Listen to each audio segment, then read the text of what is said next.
नमस्कार मंडळी, आज आपण बनवणार आहोत एकदम खुसखुशीत आणि कुरकुरीत चविष्ट साबुदाण्याचे थालीपीठ. उपवासासाठी एकदम परफेक्ट.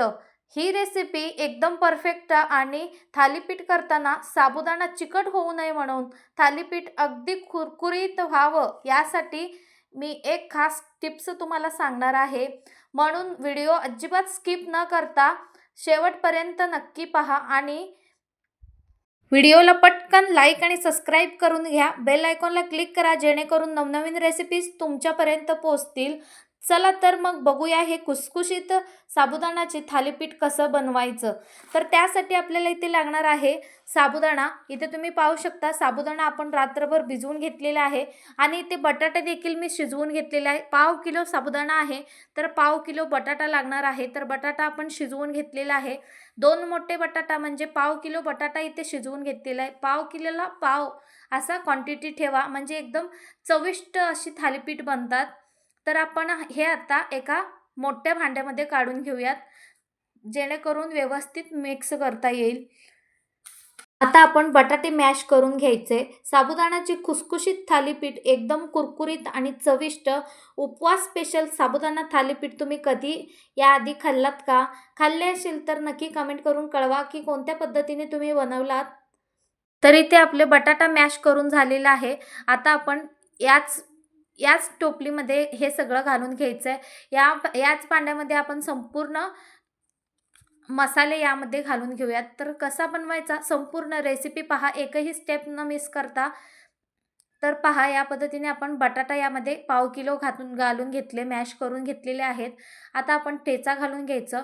हिरवी मिरचीचा ठेचा आपण इथे 1 ते 2 चम्मच इथे घालून घेणार आहोत. पाव किलोचं इथे आपण हे थालीपीठ बनवणार आहोत. अख्ख्या घरासाठी खूप होतात ही थालीपीठं.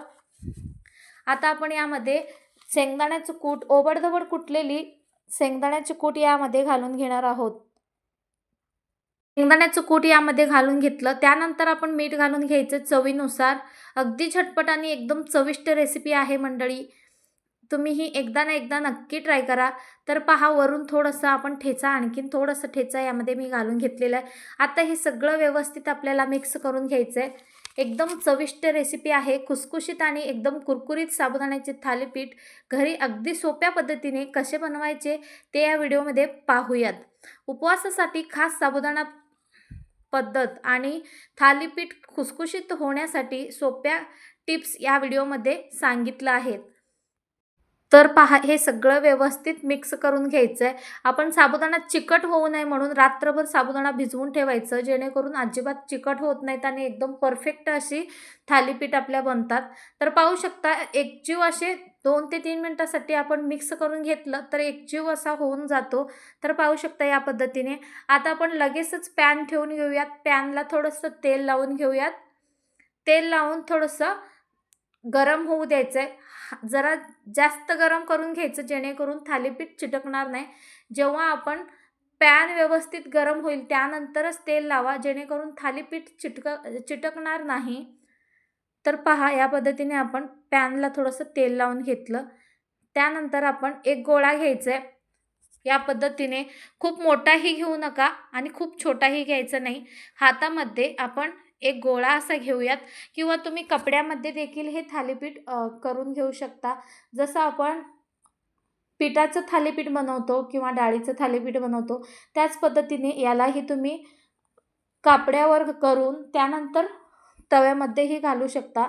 तर मी ते डायरेक्ट तव्यामध्ये करून घेते कारण याला खूप जास्त प्रेस करायची गरज पडत नाही. अगदी सहज प्रेस केलं तरीही पसरत जातं आणि एकदम गोलाकार कसं पाहिजे तसा आपण याला आकार देऊ शकतो.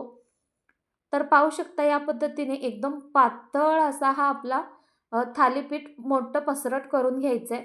2 ते 3 मिनिटासाठी आपण याला एक साईडने भाजू द्यायचं आहे. अगदी झटपट आणि पटकन होतो मंडळी. तुम्हीही एकदा ना एकदा उपवासामध्ये ह्या श्रावणमध्ये तुम्ही ही रेसिपी नक्की ट्राय करा. थोडंसं कढईने तेल सोडून घेऊयात. कढईने थोडंसं तेल सोडून घेऊयात आणि 2 ते 3 मिनिटासाठी शेकून घ्यायचं आहे आणि त्यानंतर आपण झाकण लावून घेऊया. त्यावर झाकण लावून 1 मिनिटासाठी वाफ द्यायचं आहे. त्यानंतर आपण हे काढून घेणार आहोत. तर पाहू शकता आता आपण हे काढून घेऊयात. दोन्ही बाजूनी मस्त अशी भाजून घ्यायची आहे याला. तर एक साईडने आपण पलटून घ्यायचं. पाहू शकता मस्त असा भाजलेला आहे आणि कलरही पाहू शकता एकदम मस्त सोनेरी कलर आलेला आहे आणि दिसायला सुद्धा मस्त दिसतोय. ही रेसिपी मंडळी मी पहिल्यांदाच बनवली, एकदम अप्रतिम झाली होती. तुम्हीही एकदा ना एकदा ही रेसिपी ट्राय करा. उपवासाच्या दिवशी तुम्ही बनवू शकता. तुम्हाला एकदा हा थालीपीठ तुम्ही खाल्लात तर पुन्हा पुन्हा उपवासाला दुसरं काही करायचं गरजच पडणार नाही. इतकी टेस्टी लागते. पुन्हा पुन्हा बनवाल. तर पहा दोन्ही बाजूनी मस्त अशी शेकून घ्यायची. अगदी स्लो फ्लेमवर कडक करून घ्यायचं आपल्याला हे थालीपीठ. पाहू शकता या पद्धतीने आपला हा गरमागरम साबुदाण्याचा थालीपीठ तयार झालेला आहे. आता आपण आणखीन दुसरं थालीपीठ करून घेऊयात. त्याच पद्धतीने खूप मोठा गोळा न घेता जसं आपण पहिलं बनवलं होतं त्याच पद्धतीने आपण हातावर थोडीशी थापून घेणार आहोत. त्यानंतर पॅनमध्ये ठेवून हलकं हाताला थोडंसं पाणी लावून पसरवून घ्यायचं आहे. या पद्धतीने पसरवून घ्यायचं आहे. पाणी का बरं लावायचं त्याचं कारण सांगते. पाणी लावल्याने अशी कोरडेपणा होणार नाही आणि असं एकदम कोरडा कोरडा होणार नाही जसं खूप वेळ स्लो फ्लेमवर ठेवल्यावर कोरडं कोरडं असं होतं ते तसं होणार नाही. त्यामुळं पाणी लावणं गरजेचं आहे. त्यानंतर थोडंसं तेल सोडून घेऊयात आणि मस्त थालीपीठ तयार करून घेऊयात. अगदी झटपट आणि चविष्ट रेसिपी आहे मंडळी. तर पहा आता आपण ही थालीपीठ 1 मिनिटासाठी झाकण लावून घेतली होती. आता आपण पुन्हा ही थालीपीठ पलटून घेणार आहोत. तर पाहायचं कच्चा असेल तर पलटणार नाही. तर इथे आपण पलटून घेतलेलं आहे. त्यामुळे थोडासा वेळ द्यायचा आणि पुन्हा पलटून घ्यायचा. पाहू शकता मस्त असा आपला हा थालीपीठ तयार झालेला आहे. आणखीन एक आपण इथे थालीपीठ तयार करून घेतला. तसेच आपण आणखीन तयार करून घेऊयात. ही थालीपीठ आपण दहीसोबत किंवा शेंगदाण्याच्या चटणीसोबत तुम्ही हे खाऊ शकता. शेंगदाण्याची चटणी म्हणजे फक्त मिरचीचा ठेचा आणि शेंगदाणा घालून बनवलेला चटणी. त्याला आपण चटणी असं बोलतो, शेंगदाण्याची चटणी. तर पहा मंडळी या पद्धतीने गरमागरम उपवासाचे थालीपीठ तयार आहेत. तुम्हीही एकदा ना एकदा ही रेसिपी ट्राय करा आणि ही रेसिपी तुम्ही कोणत्या राज्यातून, जिल्ह्यातून पाहताय तेही नक्की कमेंट करायला विसरू नका. पाहू शकता एकदम सॉफ्ट आणि एकदम कुरकुरीत झालेले आहेत. तुम्ही याला दहीसोबत सर्व करू शकता. एकदम भन्नाट लागतो मंडळी. ही रेसिपी शेवटपर्यंत पाहिल्याबद्दल धन्यवाद.